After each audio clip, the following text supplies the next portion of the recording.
The New Hampshire Preservation Alliance is pleased to honor this investment by Bill Bartlett that revived a vacant community landmark for use as a small business in Plaistow. The old Boston and Maine depot, built in 1869, was a vital part of Plaistow's growth for almost a century.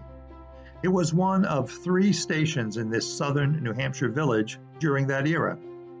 Tickets were sold at the depot for travel south to Boston or northeast to Portland.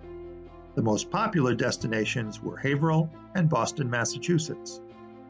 After the railroad stopped running, the building was used as a boys' club, and then by local contractor Alden Palmer for his masonry business.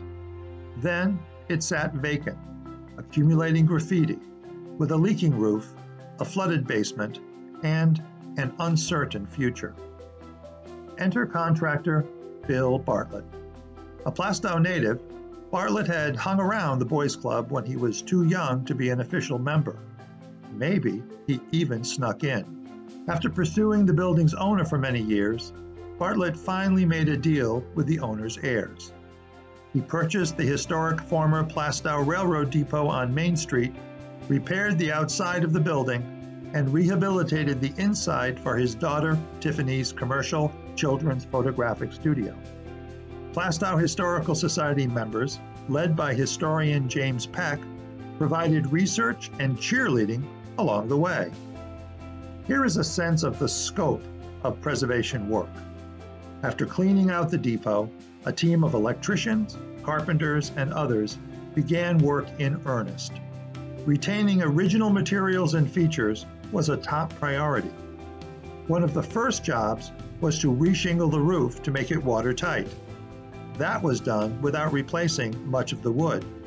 But floor joists had rotted from moisture problems, and they were largely replaced in kind.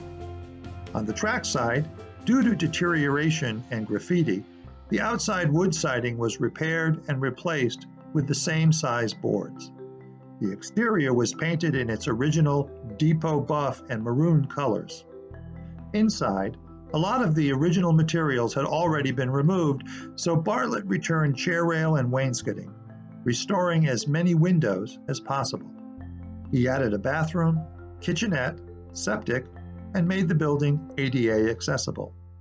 Lastly, a new Plaistow sign, the same size as the original, was affixed to the south wall in the original white lettering on dark blue background, and made of the same porcelain. This popular and ubiquitous building type lends itself to continuing and new uses. The revived station in Plaistow is now part of an important portfolio of similar success stories, like the Senior Center in the rehabilitated B&M station in Plymouth, and local historical society rescues and revitalizations of depots in Lisbon and Ashland. However, many depots are very vulnerable. The Preservation Alliance is concerned about other railroad structures around the state, like this one in Ossipee. Please join us in supporting Tiffany Cook's photography studio, housed in Plaistow's restored depot, or just take a walk by. All aboard for investments in historic buildings for small businesses.